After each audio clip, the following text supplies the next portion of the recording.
नमस्कार, आप देख रहे हैं न्यूज़ नेशन का डिजिटल प्लेटफॉर्म और मैं हूं आपके साथ सचिन दुबे। आज के इस वीडियो में हम बात करने जा रहे हैं वक्फ को लेकर। एक खबर सामने आई, उसके बाद ये तमाम चर्चाएं बढ़ रही हैं कि वक्फ जो कुछ भी करता है वो गलत ही होता है। जी हाँ, ये पूरा मामला दिल्ली के शाहदरा का है। इसकी शुरुआत कब से हुई, ये पूरा मामला है क्या, कोर्ट में क्या-क्या दलीलें दी गई हैं, ऐसे बहुत सारे सवाल हैं जिसके जवाब आज इस वीडियो में मैं आपको देने जा रहा हूँ। दरअसल आज़ादी के पहले से एक जगह पर दिल्ली के शाहदरा में एक गुरुद्वारा है जहाँ पर पूजा पाठ जो है वो की जाती है। अब उसी को लेकर वक्फ ने ये दावा ठोक दिया कि ये ज़मीन तो वक्फ की है।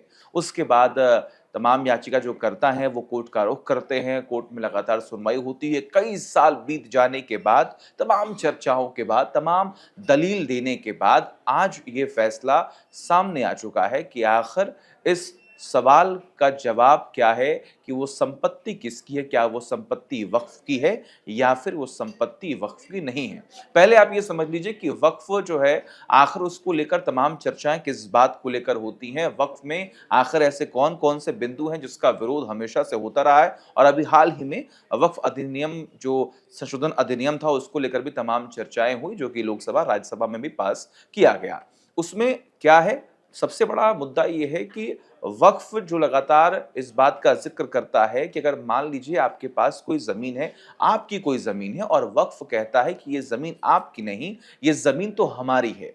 उसके बाद अब आपको ये साबित करना होगा कि ये ज़मीन आपकी है। आप कितनी भी कोशिश कर लें, जब तक वक्फ नहीं मानता आपके कागज़ात को, आपके पेपर्स को, आपके दिए सबूत को कि ये संपत्ति सच में आपकी है, तब तक आप साबित करते रहेंगे। ये एक ऐसा बिंदु है जिसको लेकर तमाम जो वक्फ के विरोधी रहे हैं, उन्होंने अपनी आवाज़ बुलंद की है।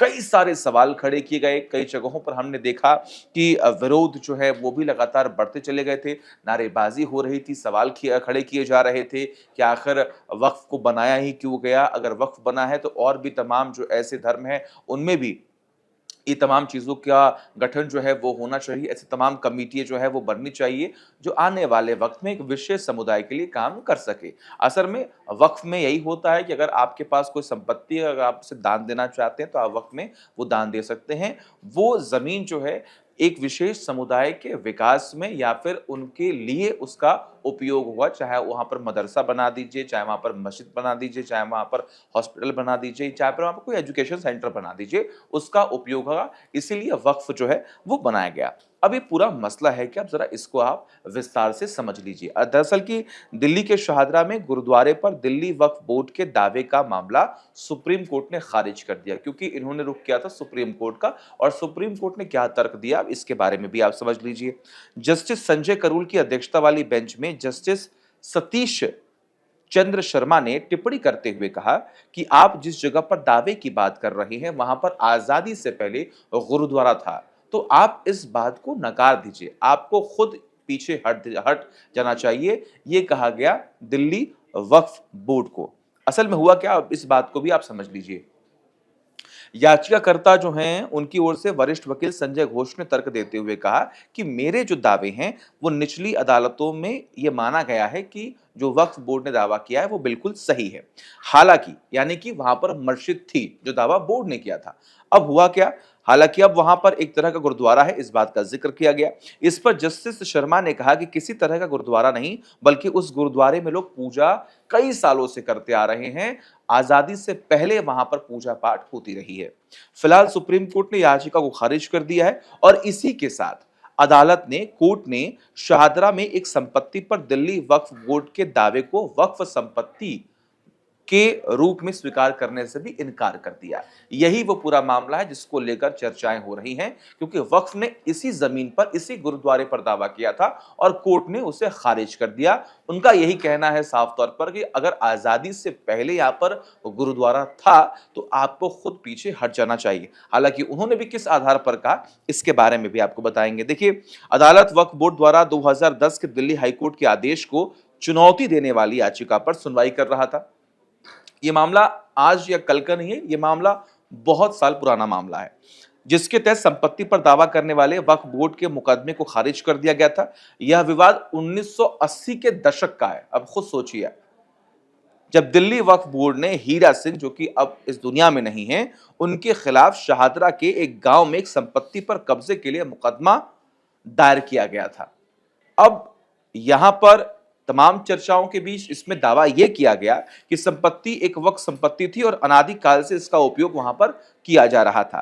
प्रतिवादी ने इस मुकदमे में समय सीमा समाप्त बताते हुए चुनौती दी कि दावा किया कि संपत्ति उसके मालिक मोहम्मद एहसान द्वारा उसे बेची गई थी। यानी कि जो हीरा सिंह थे, जो कि अब इस दुनिया में नहीं है, उनको यह जमीन बेची गई थी और उन्होंने यह कहा कि संपत्ति का इस्तेमाल गुरुद्वारा के रूप में किया जा रहा था उसके बाद, जिसका प्रबंधन गुरुद्वारा प्रबंध समिति द्वारा किया जाता है। बोर्ड द्वारा दायर हो दो पहले के मुकदमों में 23/1/1970 और 22/8/1978 के को वापस जो है ये ले लिया गया था।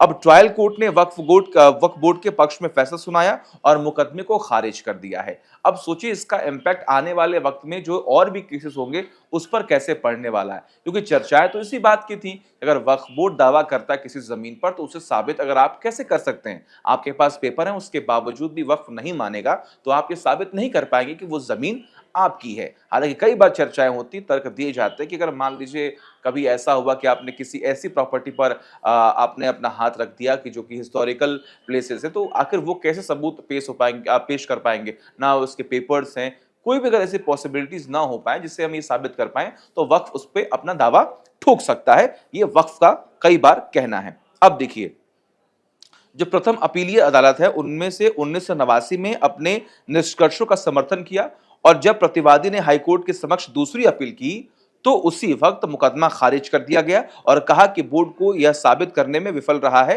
कि आखिर संपत्ति जो है वो एक वक्फ संपत्ति, यानी कि वक्फ बोर्ड भी वहां पर अपने आप को साबित नहीं कर पाया। हाईकोर्ट ने कहा न तो वक्फ संपत्ति के रूप में अनादिकाल से मुकदमे की संपत्ति के स्थायी समर्पण उपयोग को साबित किया है, यानी कि वक्फ ने भी ये साबित नहीं कर पाया कि ये उनकी जमीन है, और ना ही दस्तावेजी साक्ष्य उसकी सहायता करते हैं। जो पेपर है वो भी उसमें सपोर्ट नहीं कर रहे हैं। प्रतिवादी ने स्वीकार किया कि उसका 1947 से 1948 के संपत्ति पर कब्जा है। इस आदेश के खिलाफ बोर्ड ने 2012 में सुप्रीम कोर्ट का दरवाजा खटखटाया। अब सुप्रीम कोर्ट की तरफ से जो बातें कही गई हैं उसका असर आने वाले वक्त में भी देखने को मिलेगा। कई सारे ऐसे केसेस हैं, क्योंकि केंद्र सरकार ने जब वक्फ अधिनियम को लेकर तमाम चर्चाएं हुई, जो वक्फ संशोधन कानून है उसको लेकर जब तमाम चर्चाएं हो रही थी तो इसी बात का जिक्र हो रहा था कि आखिर सॉल्यूशन क्या है। असल में हो क्या रहा था, दावा ये किया गया कि कई ऐसे राजनीतिक दल हैं, कई ऐसी संगठन हैं, कई ऐसे ग्रुप्स हैं जो शायद इसका उपयोग गलत तरीके से कर रहे हैं। उन जमीनों को, यानी कि वक्फ की जमीनों को पैसे बेचकर उस जमीन को बेचकर पैसे का गबन जो है वो किया जा रहा है और खास तौर पर उनका गलत उपयोग किया जा रहा है। ये तमाम तर्क दिए गए और उसके बाद भी वो कानून जो है वो लाने की बात जो है वो तमाम चर्चाएं जो है हुई, जैसे जो कि राज्यसभा और लोकसभा में पास हुआ और तमाम चर्चाएं हुई। हालांकि इसका विरोध भी कई जगहों पर हुआ, लेकिन हाँ खैर आने वाले वक्त में देखना होगा कि आखिर क्या होता है और जो ये फैसला कोर्ट की तरफ से दिया गया है, अब इस फैसले का क्या असर आने वाले वक्त में और केसेस पर होगा, जनता पर होगा। आपको क्या लगता है कि यह फैसला कितना सही है, कितना गलत है? जो वक्फ को लेकर तमाम चर्चाएं हो रही हैं वो कितना सही है, कितना गलत है? कमेंट करके बताएं और तमाम बड़ी खबरों के लिए देखते रहिए न्यूज़ नेशन डिजिटल।